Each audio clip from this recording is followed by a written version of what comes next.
Gracias. Como le platicamos, está con nosotros el doctor Emilio Bizarretea. Usted lo conoce bien, un experto en asuntos de seguridad. Doctor, bienvenido. Me da gusto saludarlo. Don Ricardo, como siempre, un placer y un honor. Gracias.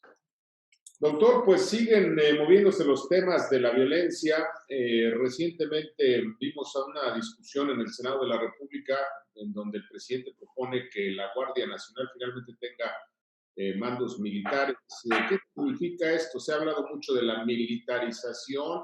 Se presentaron también en el Congreso grupos militares. ¿Estamos realmente ante una militarización en México? La respuesta en principio es no. Uh-huh. Sin embargo, dadas las características que se están adoptando, pareciera ser que sí. Y me explico en este sentido.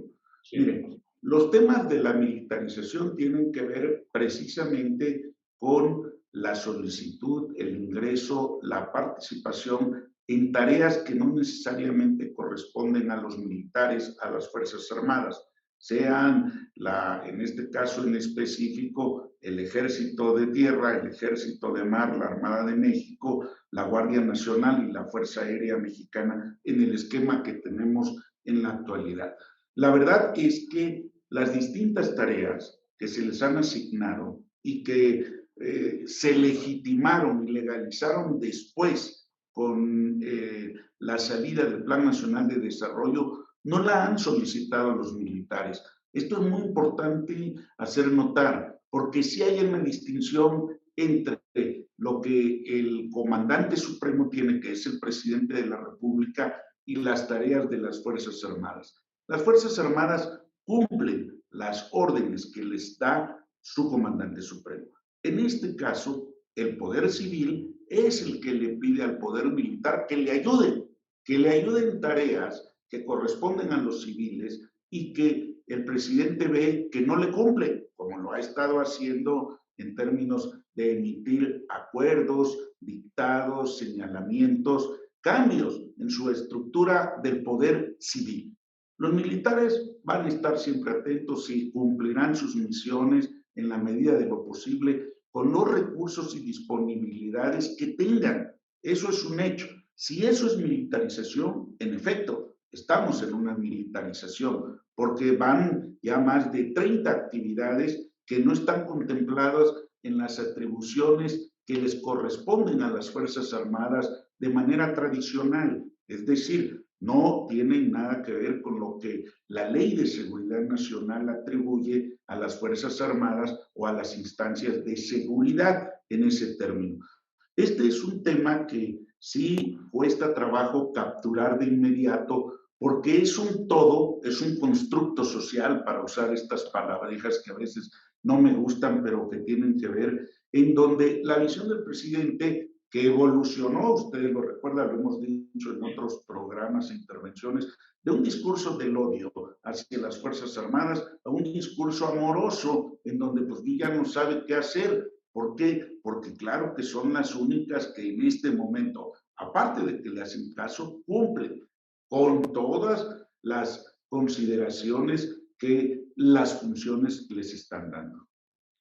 A ver, doctor, hay muchos especialistas que han cuestionado la constitucionalidad de estas 30 actividades y hay algunos otros estudiosos de la historia que señalan que en la historia, sobre todo de los gobiernos autoritarios, una manera de transitar de la vida civil y de la democracia a las dictaduras es precisamente encargarle cada vez más actividades a los militares. ¿Esto no es cierto? No, mire, es correcto y hay que ubicarlo en el contexto constitucional, como usted lo dice.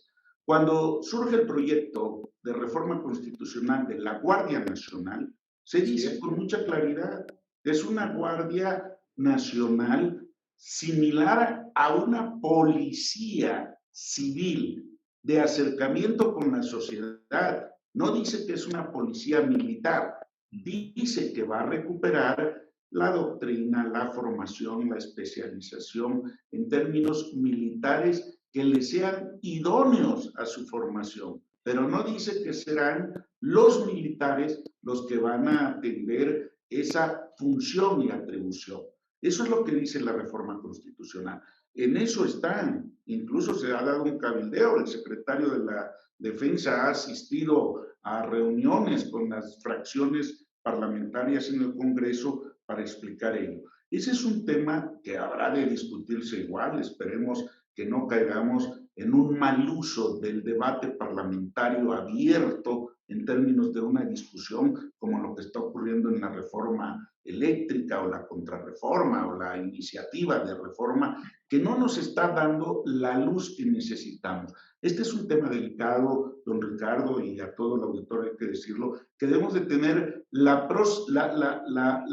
precisión de un bisturí constitucional y no de un machete, porque lo que vamos a generar es modificar una estructura de poder en el ámbito del poder militar que nos puede tener consecuencias que quizás no sean totalmente aceptables ni siquiera por las Fuerzas Armadas.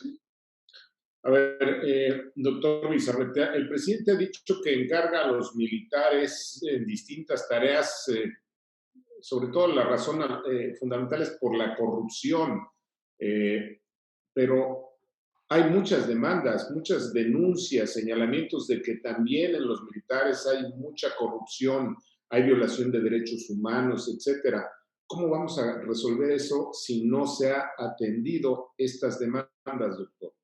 Es correcto. En términos estrictos, toda política pública tiene un tiempo de diseño, de aplicación, de evaluación, de revaloración para hacerla. Muchas de estas tareas se las están entregando a los militares ipso facto, es decir, no les da tiempo. Lo hemos discutido, por ejemplo, el tema de las aduanas. Eso es un tema delicadísimo, el tema de una facción de la Guardia Nacional que atienda a los migrantes es delicadísimo porque tiene que ver con varias políticas a las que no están inscritos. Lo que decíamos con la Guardia Nacional en su inicio, no estaban preparados todos los que ingresaron y en particular militares a tareas de seguridad pública. No, la formación de ellos es distinta en otros ámbitos y en otros rubros. La formación policial con un tinte militar lleva tiempo y ese tiempo lo hemos comentado. Quizás no se lograra en esta administración o no de inmediato, porque es un periodo de formación de 1 año, 2 años y de práctica en términos estrictos. Aquí no lo hubo. Los militares tienen una formación desde que egresan, tanto del heroico Colegio Militar, de la heroica Escuela Naval de Antón Lizardo, del heroico Colegio del Aire. ¿Y qué es lo que tienen? Son 4 años en donde tienen una formación actualizada y todavía continúan hasta que tienen 20 años de servicio, 30 años de servicio. Aquí, ¿qué es lo que hicimos? Y este es un riesgo para la Guardia Nacional, con la mejor intención. No podemos estar improvisando policías en 4 o 6 meses porque están de una u otra manera en contacto con la sociedad e incluso para su particular defensa. Por eso tenemos tantos problemas. El llenado, simple y sencillamente, de la hoja de datos que tienen que entregar, este denominado informe policial que se otorga para entregar a un detenido, muchas veces trae la dispersión y la poca precisión que se requiere para que el Ministerio Público pueda detener y sean llevados incluso a un juez o a juicio. Y ahí es donde se pierden los esfuerzos. Entonces, no es tan sencillo. Se le dio vamos a llamarle, el privilegio, no de la duda, de avanzar al presidente, pero ellos mismos ya saben cuáles son los alcances y los límites y a dónde van. Esa parte.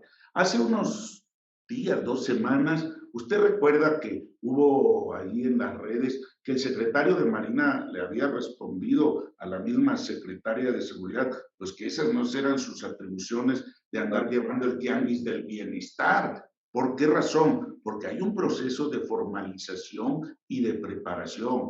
Y esto se los dice no con el afán, no es la respuesta inmediata de no lo vamos a hacer, no lo queremos hacer, aunque estaría detrás de ello con justificada razón. Hay que decirlo tal cual, es que no son sus atribuciones. Muy bien. Doctor, si nos permite, vamos a una pausa. No se vaya, volvemos.